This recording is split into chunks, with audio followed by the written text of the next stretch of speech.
Салик сода маркасы бул жөн гана даам эмес. Бул ар бир күнгө камкордук, табигый ингредиенттер жана халал стандарттарына толук шайкештик. Ар күнүңүздү даамдуу өткөрүңүз.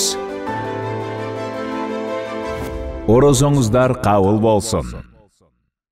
Рамазан ыйманды жаңыртуунун мезгили. Ассаламу алейкум, урматтуу мекендештер, кадырлуу мусулман бир туугандар. Жаратканым ар бириңиздердин туткан орозоңуздарды кабыл кылсын, ыйык Рамазан айыңыздар марек болсун. Сиздер рахмат жааган Рамазан берүүсүн көрүп баштадыңыздар. Бүгүн биз сиздер менен мазхаб кармануунун зарылдыгы боюнча кеп кылган отурабыз. Ал үчүн биздин куттуу студиябызга Кыргызстан мусулмандарынын аалымдар кеңешинин мүчөсү, белгилүү устазыбыз Эмилбек Ажы Андартегин устазыбыз келип отурат. Студиябызга кош келипсиз. Кармаган орозоңуз кабыл болсун. Аллах разы болсун. Эмилбек Ажы, бүгүн биз мазхаб кармануунун зарылдыгы боюнча кеп кылган отурабыз да. Анан негизи эле мазхаб деген эмне, анан баягы ислам диндеги орду кандай, негизи эле теманы ушул жалпылай баштасак. Бисмиллахир-рахманир-рахим. Элхамдулиллахи роббил аламин. Ва салату вассаламу аля саййидина Мухаммадин ва аля алихи ва сахбихи ажмаин. Эгер мазхаб деген сөздү түшүндүрө турган болсок, бул араб тилинен келип чыккан сөз. Мазхаб деп бир тыянак ойду билдирүүнү айтат. Барып бул сөз мектепке колдонуп калган. Ошондо биз мисалы Ханафи мазхабы десе, Ханафи мектеби укуктук жагынан деген мааниде болот. Негизинен эле баягы мусулмандар эмне үчүн мазхаб карманышат? Мазхаб кармануу зарылбы? Пайгамбар саллаллаху алейхи ва саллям исламды жеткиргенде сахабалардын арасында жүз миңдеген сахабалар болсо, ошолордун арасынан эң аалымдары 20га жеткен эмес. Ошол 20-нын ичинен мыкты аалымдары Пайгамбар саллаллаху алейхи ва салламдан кийин ошо пайгамбарыбыздын динин улап шакирттерине, табийиндерге ислам динин үйрөткөн. Ошондо негизинен азыр биз 4 мазхаб деп атпайбызбы? 4 мазхабтын келип чыгышы ошол сахабалардын шакирттеринен улам болот. Мисалы Ибн Умар радиаллаху анху же Абу Хурайра радиаллаху анху бир шакирттерди үйрөтсө, ал эми Абдулла ибн Аббас радиаллаху анху, Али, Умар радиаллаху анху дагы бир шакирттерди үйрөтүп, ошондой бул мазхабтардын баары барып сахабаларга такалат. Төртөө болгонун себеби ошол. Мазхаб деп биз эң биринчиден Ал-Имамул Азам деп коебуз, улуу имам Абу Ханифа рахматуллаху алейхини айтабыз. Андан кийин Шафи'i мазхабы, Малики мазхабы, Хамбали мазхабы. Бирок ушулардын эң эле аксакалы Абу Ханифа рахматуллаху алейхинин жана мектеби болуп эсептелет. Мазхаб дегенде биз демек мектеп деп түшүнүшүбүз керек экен. Абу Ханифа рахматуллаху алейхи өзүнүн устаздарынан кандай сабак үйрөнсө, алса, ошондой шакирттерине динди үйрөткөн. Анан айрым бир терминдик же алар Куран менен сүннөттү изилдеп чыкканда усулдарды чыгарышкан, методдарды чыгарышкан. Мындай болот да, мисалы бир маселе болсо, ошол маселеге жооп табыш үчүн Куран менен сүннөттөн издешкен. Мисалы имам Аш-Шафии айтат, бир маселеге фатва бериш үчүн Куранды 3 кайталап бүтүрчүмүн дейт. Анан Курандан таппаса, анан сүннөткө өтчү. Имам Шафии рахматуллаху алейхи. Ушул сыяктуу мазхаб ээлери устаздарынан үйрөнгөн методдор менен жаңы пайда болгон маселелерге өкүм беришкен. Ошондо Куран менен сүннөттөн эрежелерди алып чыгып, өкүм берүү эрежелерин ошолорду түзгөндүктөн ошол бир өзгөчө бир мектеп болуп калган. Ошол сыяктуу имам Шафии өзүнүн мисалы Рисале деген китебин жазган усул фикх боюнча. Ошондой болуп негизинен усулда бөлүнгөндүктөн мазхаб түрдүү болуп калган. Негизи эле баягы мазхабсыз баягы динди түшүнүү мүмкүн эмеспи? Мисалы, сиз жогоруда өзүңүз айттыңыз, Куран менен хадис жетиштүү депчи. Негизинен баягы ансыз такыр мүмкүн эмеспи? Биз азыр мазхабты түшүнүш үчүн бизге биринчиден усул фикхти түшүнүшүбүз керек. Мисалы фикх деген бир нерсе болот, болбойт. Арам адал деген өкүмдөр. Бирок эмне себептен болбойт, же эмне себептен болот, же каяктан ушул өкүмдөр чыкты дегенди изилдеш үчүн өзүнчө бир илим бар. Ал илимдин аталышы усулул фикх. фикhtын негиздери, өзөгү деген сөз. Ал илимди эгер алып карай турган болсок, мазхаб карманбай эле дароо Куран менен сүннөттү кармап жашай берсек болбойбу, сөзсүз бирөөнү ээрчишибиз керекпи деген маселе туулат да. Негизи бул пикир азыркы мазхаб карманбагандардын жанагы башка бир агымдагы болгон адамдардын ой пикири. Ал адамдар укуктук жагынан келгенде биринчи мындай деп бөлүп алалы, ислам негизи 3 багыттан турат дегенбиз. Акыйда багыты, буну ишеним багыты деп коебуз, бунун идеологиялык жагы, анан укуктук багыты, аны фикх деп коебуз, анан тасаввуф бул адамдын кулк мүнөзүн өзгөртүүчү, тарбиялоочу илим. Ошондо укуктук жактан ахли сүннат вал жамаат сөзсүз 4 мазхабтын бирөөсүн карманыш керек деп айтышат. Айтабыз биз. Анткени маселелер көп, кайчылаш пикирлер көп. Кайсынысы туура экенин билиш үчүн адам изилдесе дагы бир өмүрү жетпей турган маселелер бар. Ошон үчүн ээрчүү жактан келгенде биз Ханафи мазхабын мисал ээрчишибиз керек. Кыргызстандык мусулмандар. Ал эми ишеним жагынан келгенде анда адамдын өзүнүн оюна ташталат дагы, ал канааттанган бир далилдерди алып, Куран менен сүннөттүн негизинде аны ээрчийт. Мазхаб карманбагандыктар тетири болуп калган.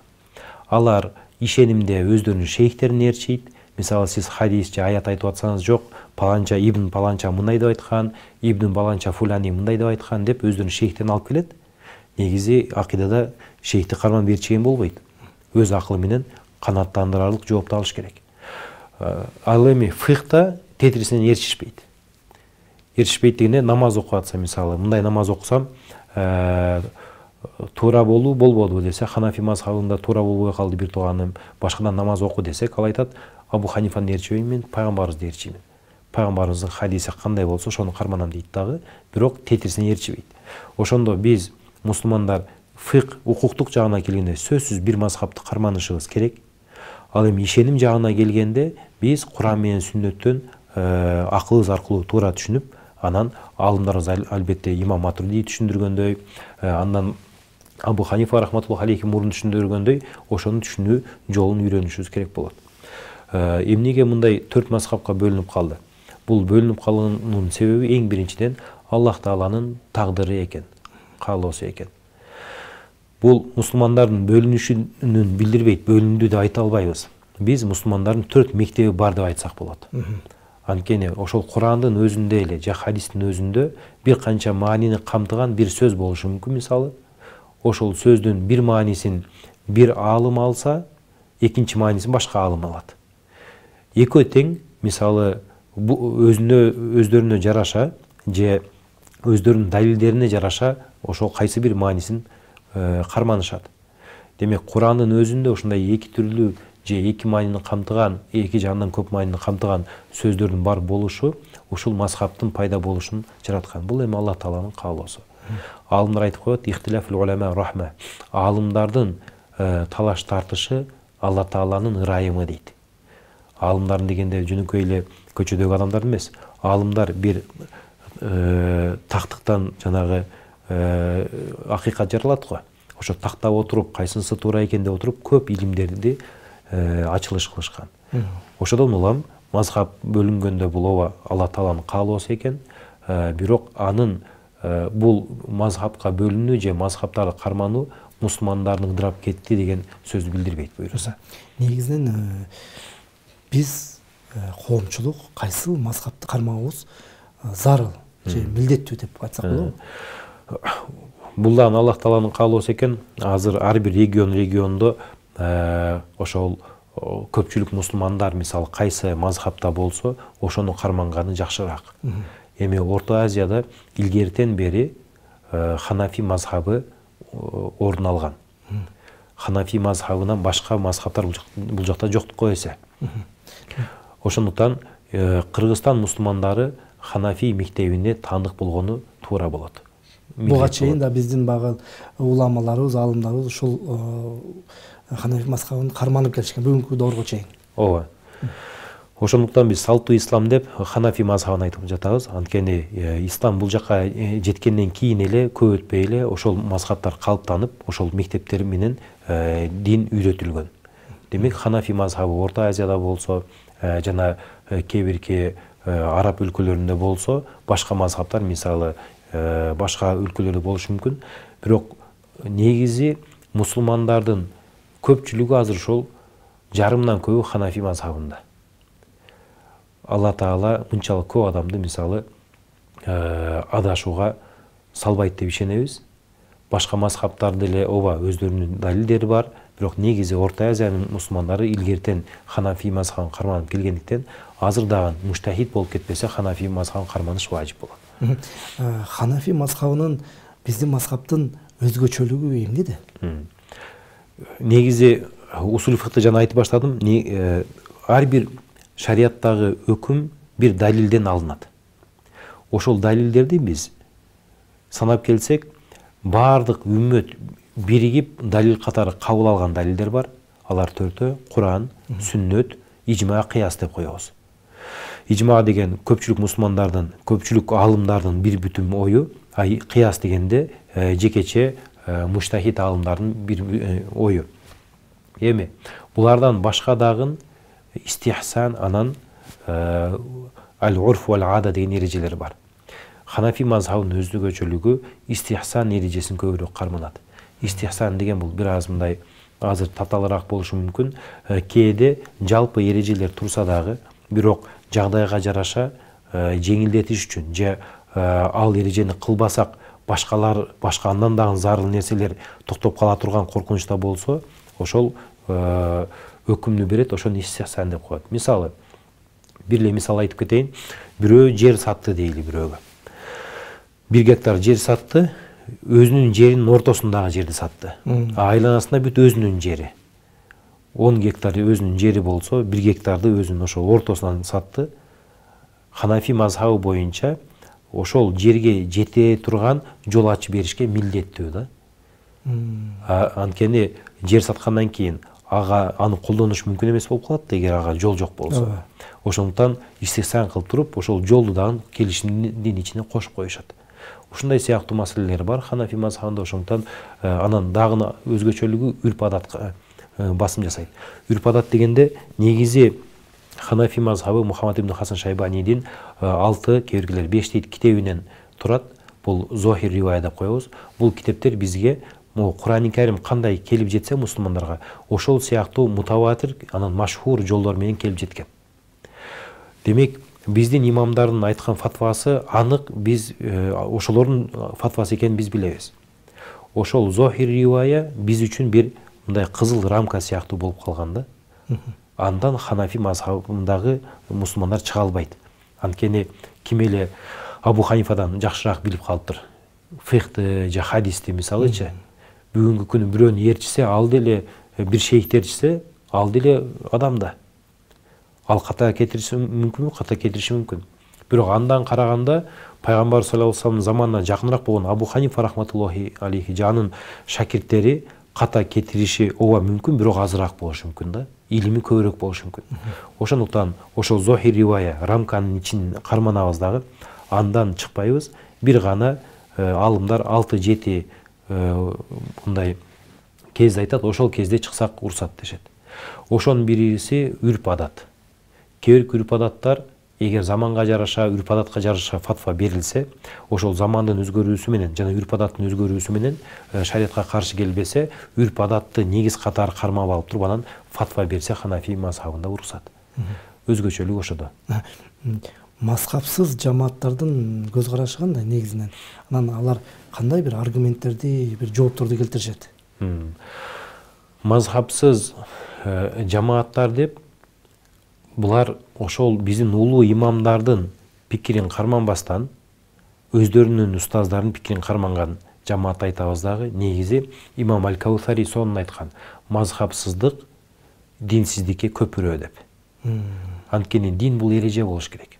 Эрежелер иштелип отуруп 1000 жылдан бери миңдеген аалымдардын көзүнөн өтүп, оюнан өтүп, болгон акылын жумшап, муштахид аалымдар өзгөчө Куран менен Сүннөттөн алып чыккан эрежелер түзүлгөн, мазхабтар Алланын амры менен калыптанган, андан чыгып кетип мазхаб карманбай коюу, бул негизи эле динди бурмалоо болуп эсептелип калат. Алар мисалы айтышы мүмкүн, биз мазхабты эмнеге карманышыбыз керек, пайгамбарыбыздын эле жолун карманбайбызбы, түз эле дейт да. Чынына келгенде ошол пайгамбарыбыз менен сени эмне туташтырып турат, эмне байланыштырып турат деген суроого алар жооп бере албайт.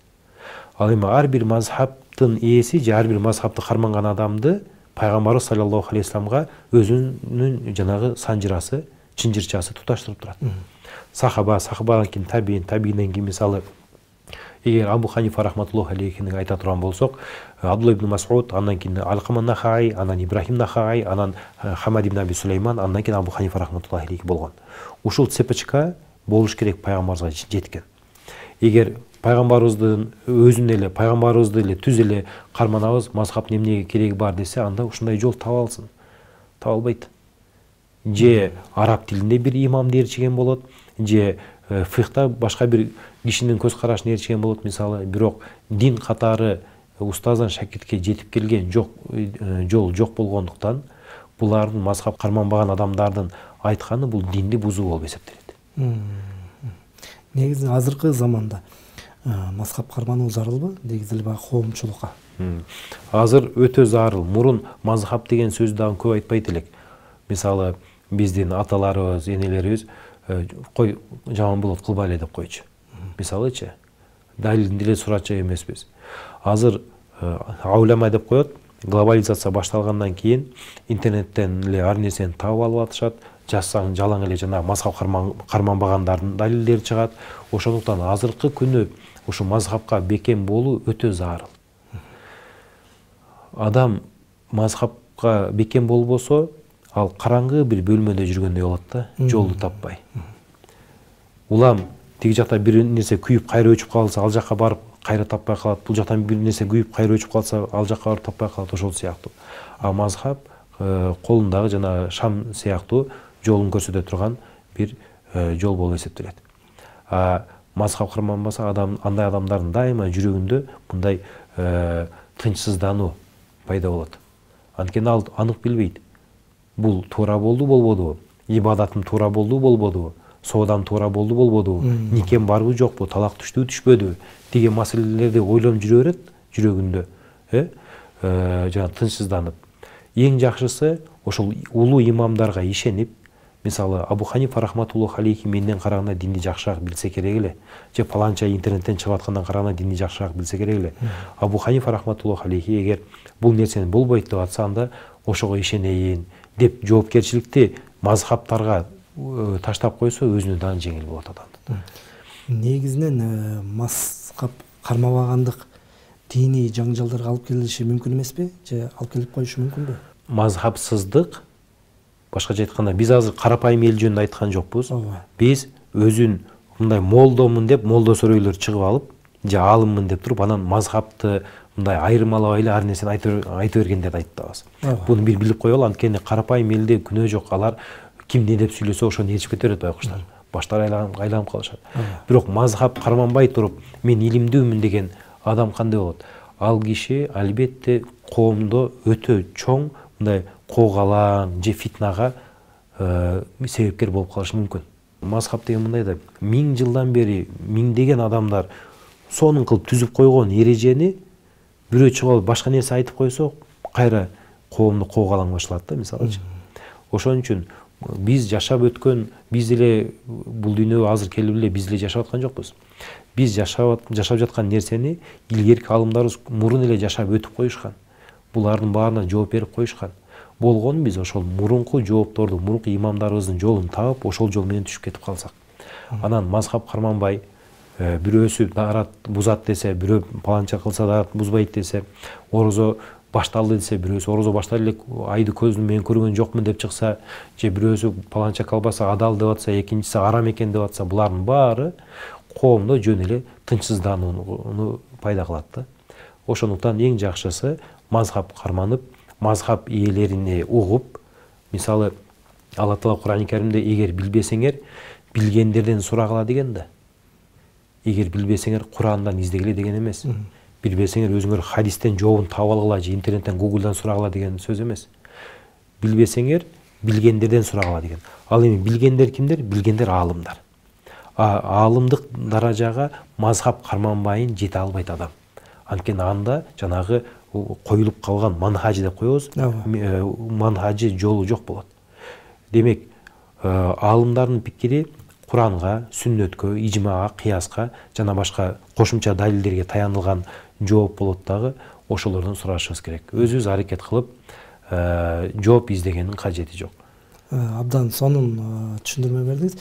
Мен ушул берүүдө дагы бир суроо камдап койдум эле, бул жанагы сиз тараптан даярдалып чыккан салттуу ислам түшүнүгү китеби боюнчачы.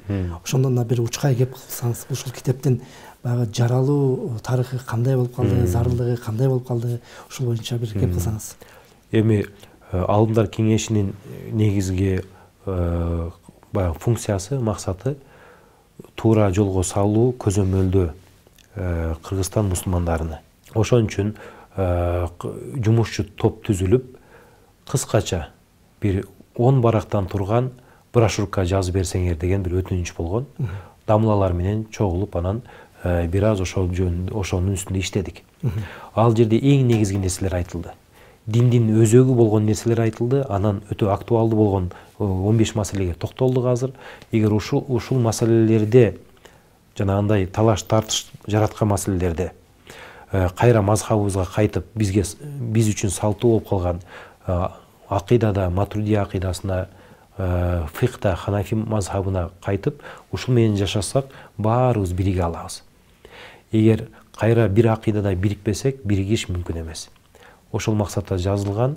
Аллахым ушул китепчени жалпы момун мусулмандарга пайдалуу кылсын жана биригүүнүн бир себептери кылсын Аллахым иншалла. Негизи көбүнчө бизге окурмандар же ошол биздин соц тармактагы баракчылардан жараныбыз жазып калышат. Ошол китепчени каяктан алсак болот? Анын негизги азыр биздин көрүүчүлөргө деле ыңгайлуу болсо керек. Ичинен учка эң маанилүү жерлерине бир токтолуп кетпейсизби? Ал китепти негизи бир канча нуска кылып, 10 000 нуска кылып чыгарылды. Аалымдар кеңеши чыгарып муфтиятка тапшырды, муфтият жерлерге таратты.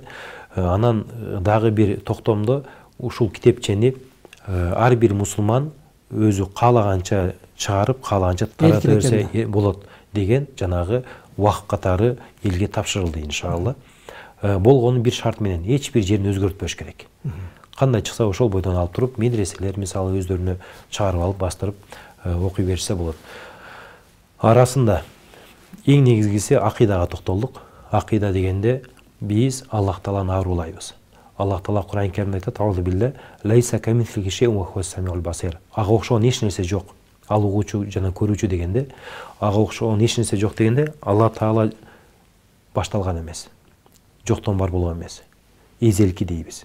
Аллах Таала жоголбойт. Түбөлүктүү аль-бақи деп коебуз. Аллах Таала маклукаттарга окшошпойт. Өзүнүн жараткан маклукаттарына окшошпойт. Аллах Таала асмандан түшпөйт, асманга чыкпайт, чуркабайт. Аллах Тааланы элестете албайбыз. Кайсы нерсени Кудайды эгер элестетсең, ал Кудай эмес. Төртүнчүсү, Аллах Таала өзүнөн өзү бар дейбиз. Аллах Таала бар болууда бир нерсеге муктаж эмес. Биз бар болсок абага муктажбыз, азыкка муктажбыз, орунга муктажбыз. Аллах Таала эч бир нерсеге муктаж эмес. Аллах Тааланы чектеген эч ким жок.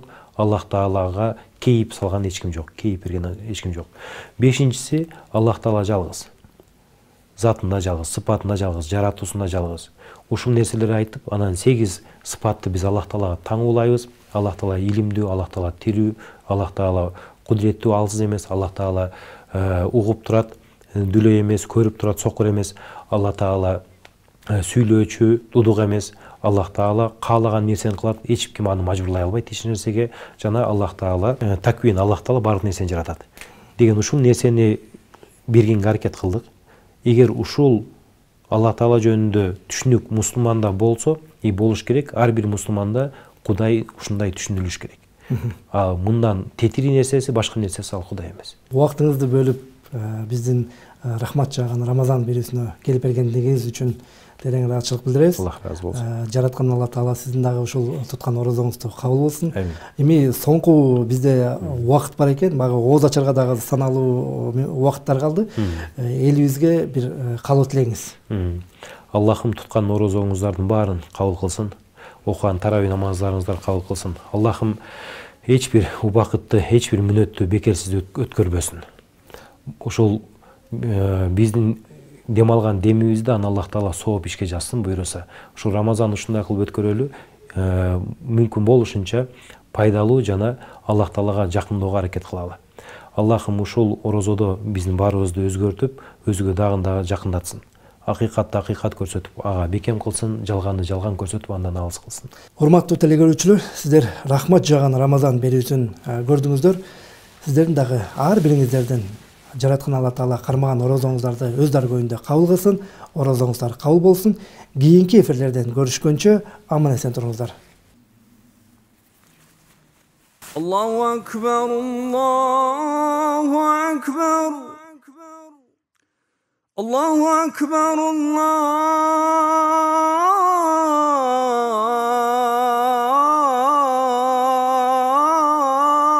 Allahu akbar.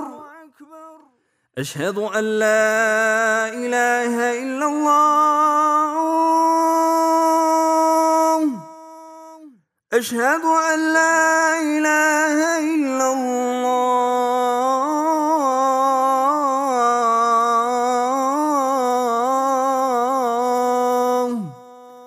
أشهد أن محمد رسول الله.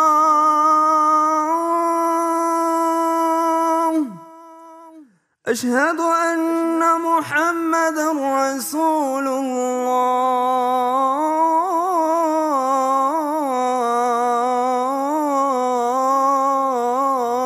الله. حي على الصلاة.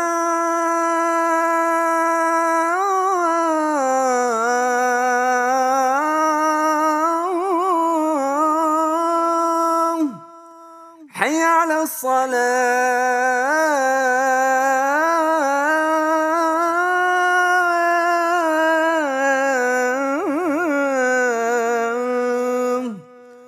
حي على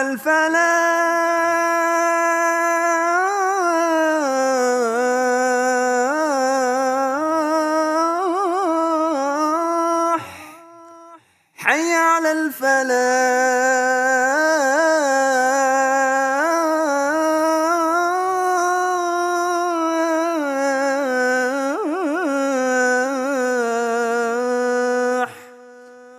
الله أكبر،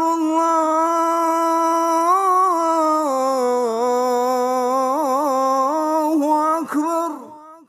لا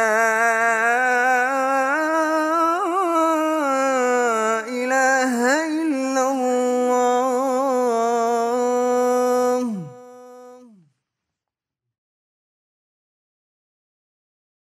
Салих, Нахта дам чөйрләре. Салих компаниясы Кыргызстан мусулмандарынын дин башкармалыгынын адал сертификатына ээ болгон мекеме. Салих компаниясы элибизге адал азык тартуулайт. Рамазан айыңыздар марек, орозоңуздар кабыл болсун.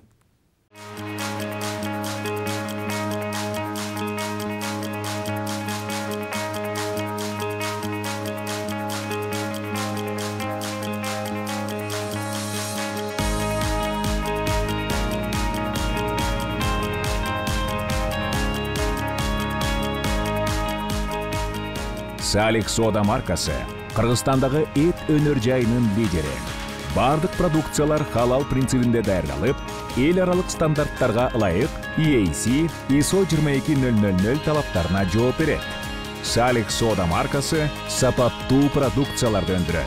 Колбаса азыктары, эттен жасалган деликатес, сэндвичтер, хот-догдор жана бургерлер.